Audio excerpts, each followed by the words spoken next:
Everyone, I am Jatin Malik. GPAT अड्डा YouTube channel पर आप सभी का हार्दिक स्वागत है। आज मैं आपसे डिस्कस कर रहा हूँ सेडेटिव हाइप्नोटिक्स ड्रग्स के बारे में। ठीक है, सेडेटिव क्या होता है? सेडेटिव मेनली सेडेशन कोज करेगी। ओके, तो मेनली यूज करते हैं as an anxiolytic, anxiety purpose में इसको यूज करते हैं एज एन एंजियोलाइटिक। हाइप्नोटिक क्या करेगी? हाइप्नोटिक ड्रग्स स्लीप इंड्यूस करेगी। ठीक है, यही डिफरेंस होता है। सेडेटिव सेडेशन कोज करती है और हाइप्नोटिक स्लीप इंड्यूस करती है। तो हाइप्नोटिक किस पर्पस के लिए यूज होगी? हाइप्नोटिक मेनली यूज होगी इन केस ऑफ इंसोम्निया। ठीक है, तो ये स्लीप इंड्यूस करवाने के लिए यूज होती है इंसोम्निया में। कौन सा न्यूरोट्रांसमीटर वर्क करता है यहाँ पर? तो आपको पता ही होगा, मेजर इनिबिटरी न्यूरोट्रांसमीटर कौन सा होता है? GABA. GABA is a major inhibitory neurotransmitter in the CNS. Okay, तो गाबा क्या है? न्यूट्रल अमीनो एसिड न्यूरोट्रांसमीटर है और मेजर इनिबिटरी न्यूरोट्रांसमीटर है। अब गाबा एक्ट करता है क्लोराइड आयन चैनल रिसेप्टर के ऊपर। क्लोराइड आयन चैनल रिसेप्टर, क्योंकि इसके ऊपर गाबा एक्ट करता है तो इसको गाबा ए रिसेप्टर भी बोल देते हैं। ठीक है, गाबा ए, मैंने बताया था ना आपको कि गाबा ए क्या होता है? आयन चैनल रिसेप्टर है और GABA B G protein coupled receptor है। ठीक है, तो आपको याद रखना है GABA A chloride ion channel receptor है, क्योंकि क्लोराइड आयन चैनल रिसेप्टर पे गाबा एक्ट कर रहा है तो इसको कौन सा रिसेप्टर बोलेंगे? गाबा ए। ठीक है, अब मैं आपको रिसेप्टर के बारे में थोड़ी डिटेल समझाता हूँ। क्या होता है कि जो क्लोराइड आयन चैनल रिसेप्टर है ये पेंटामेरिक यूनिट का बना होता है। पेंटामेरिक यूनिट कौन कौन सी होगी? 5 यूनिट होगी। पेंटा मीन्स 5। ठीक है, तो alpha, beta, gamma, again alpha, फिर बीटा। ठीक है, 2 अल्फा यूनिट, 2 बीटा यूनिट और 1 gamma unit. Alpha, beta, gamma, alpha, beta. तो 2 अल्फा, 2 बीटा और 1 गामा। ठीक है, तो ये पेंटामेरिक यूनिट का बना हुआ रिसेप्टर है। तो ये रिसेप्टर है, जब भी जैसे गाबा इसके ऊपर एक्ट करेगा तो ये क्लोराइड आयन चैनल ओपन होगा और क्लोराइड आयन चैनल ओपन होगा तो क्लोराइड सेल के अंदर मूव करेगा। क्लोराइड सेल के अंदर मूव करेगा तो सेल के अंदर की इलेक्ट्रोनेगेटिविटी इंक्रीज होगी, तो इसको बोलते हैं हम हाइपर पोलराइज। ठीक है, तो जैसे ही हाइपर पोलराइज होगा सेल तो सेल डिप्रेस होगा और वो क्या होगा? स्लीप को इंड्यूस करेगा, सेडेशन इंड्यूस करेगा। ठीक है, तो ये मैकेनिज्म ऑफ एक्शन रहता है सेडेटिव हाइप्नोटिक का। क्लोराइड आयन चैनल ओपन करवाओ, क्लोराइड आयन की सेल के अंदर मूवमेंट इंक्रीज होगी, जिससे क्लोराइड आयन की वजह से नेगेटिविटी इंक्रीज होगी और हाइपरपोलराइजेशन होगी और स्लीप और सेडेशन इंड्यूस होगी। ठीक है, अब बात करते हैं कि ये करवाता कौन है? क्लोराइड आयन चैनल ओपन कैसे होता है? जब गाबा बाइंड करता है। तो अब ये 5 यूनिट है, alpha, beta, gamma, alpha, beta. तो कौन सी साइट पे बाइंड करता है गाबा? तो बाइंडिंग साइट ऑफ गाबा रहती है अल्फा बीटा इंटरफेस के बीच में।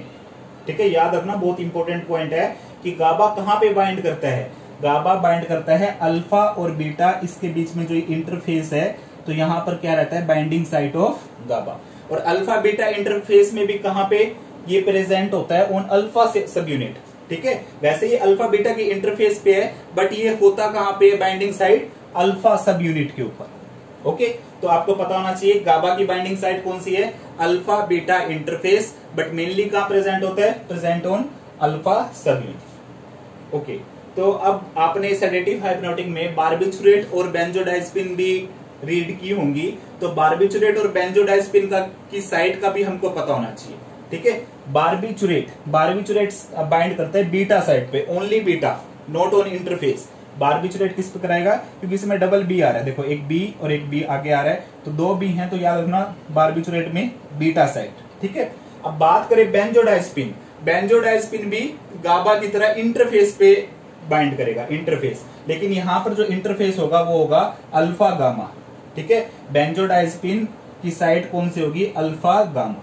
तो साइट याद रखनी है, अगेन आपको रिवाइज करवा रहा हूं। गाबा की साइट अल्फा बीटा इंटरफेस है, बट प्रेजेंट जो साइट होती है वो कौन सी होती है? अल्फा पे। बार्बिचुरेट बीटा पे, बेंजोडाइजेपिन अल्फा गामा। ठीक है, अच्छा, अब जो अगर मैं इस अल्फा यूनिट को अलग से आपको इलेबोरेट करके बताऊं, अल्फा में भी 2 पार्ट होते हैं, अल्फा 1 और अल्फा 2। जो अल्फा 1 होगा, अल्फा 1 वो क्या करवाएगा? Sedative and hypnotic. अल्फा 1 से कौन सी एक्टिविटी आएगी? Sedative and hypnotic. और जो अल्फा 2 है वो अदर इफेक्ट के लिए होता है। ठीक है, तो मेनली सेडेटिव एंड हाइप्नोटिक के लिए अल्फा का कौन सा पार्ट रिस्पॉन्सिबल है? That is alpha 1।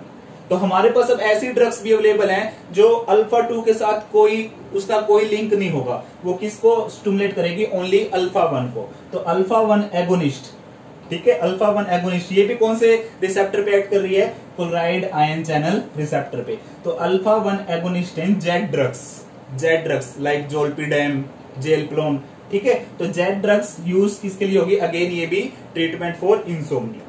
ओके, तो अब हमको सेडेटिव हिप्नोटिक में हम गाबा पढ़ते हैं। गाबा का हमको साइड का पता है कि गाबा कौन से साइड पे करेगा, अल्फा बीटा इंटरफेस, लेकिन मेन कहाँ होगा, अल्फा पे।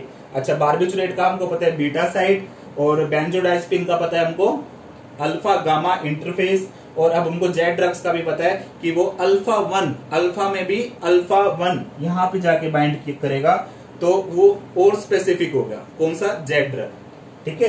तो अब जेड ड्रग से अदर साइड इफेक्ट नहीं आते, इसलिए जेड ड्रग ऑफ चॉइस रहती है इंसोम्निया के लिए।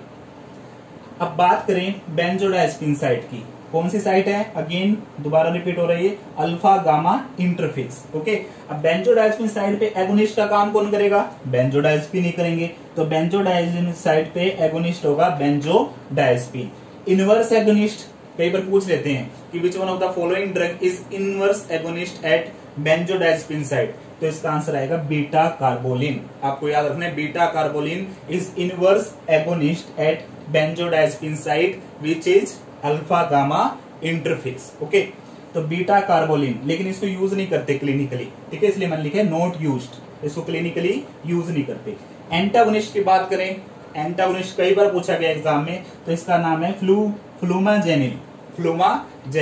तो वो बेंजोडाइazepine साइट पे एंटागोनिस्ट का काम करेगा। फ्लूमाजेनिल को आईवी रूट से देते हैं, और इसका ड्यूरेशन ऑफ एक्शन रहता है 45 मिनट्स तक। कई बार ड्यूरेशन ऑफ एक्शन भी पूछ लेते हैं, ठीक है, आईवी रूट से देंगे, 45 मिनट्स तक ड्यूरेशन ऑफ एक्शन रहेगा। और flumazenil is drug of choice for benzodiazepine and Z drug toxicity. क्यों, क्योंकि बेंजोडाइazepine की साइट कौन सी है, अल्फा एंड गामा इंटरफेस। तो अल्फा पार्ट आ रहा है ना इसमें, जहां पर जेड ड्रग एक्ट कर रही थी अल्फा 1 पे। तो याद रखना कि जो ड्रग ऑफ चॉइस रहती है फ्लूमाजेनिल, किसकी टॉक्सिसिटी की रहती है, बेंजोडाइazepine एंड जेड ड्रग टॉक्सिसिटी, क्योंकि यहाँ पर फ्लूमाजेनिल किसका काम कर रही है, एंटागोनिस्ट का। तो सपोज बेंजोडाइazepine की ओवरडोज दे दी जाए या फिर जेड ड्रग की ओवरडोज दे दी जाए, तो उससे जो टॉक्सिसिटी होगी उसको प्रिवेंट करने के लिए हम ड्रग यूज करते हैं फ्लूमाजेनिल। ओके, सो अब बात करें बार्बिचुरेट की। बार्बिचुरेट की साइट है बीटा साइट, ठीक है। अब हमारे पास कोई एंटीडोट नहीं है, फ्लूमाजेनिल तो गामा और अल्फा और गामा इंटरफेस पे एक्ट कर देता है। अब हमारे पास कोई एंटीडोट नहीं है जो बीटा साइट पे जाके एक्ट करे। ओके, तो बार्बिचुरेट के लिए हम क्या करवाते हैं, क्योंकि बार्बिचुरेट एसिडिक ड्रग है, तो हम क्या करवाएंगे, यूरिन एल्कलाइनाइजेशन, ठीक है। तो हम क्या करेंगे, एसिडिक ड्रग है तो हमने बेसिक सोडियम बाइकार्बोनेट हम पेशेंट को देंगे, ठीक है, ताकि एसिड और बेस आयनाइज हो, तो रीअब्जॉर्प्शन ना हो ड्रग का, ठीक है, नेफ्रॉन में रीअब्जॉर्प्शन ना हो, तो बार्बिचुरेट एक्सक्रीट आउट हो जाए। तो इसलिए बार्बिचुरेट का आपको याद रखना है, नो एंटीडोट अवेलेबल, ठीक है, कोई एंटीडोट अवेलेबल नहीं है। और बीटा साइट पे एक्ट करेगी, यूरिन एल्कलाइनाइजेशन के थ्रू हम इसका ट्रीटमेंट करेंगे अगर सपोज बार्बिचुरेट की टॉक्सिसिटी होती है, ठीक है। अब हम अपने नेक्स्ट पार्ट में डिस्कस करेंगे बेंजोडाइazepine, बार्बिचुरेट, जेड ड्रग्स और कुछ और नई ड्रग्स हैं उसके बारे में डिस्कस करेंगे। Okay, thank you.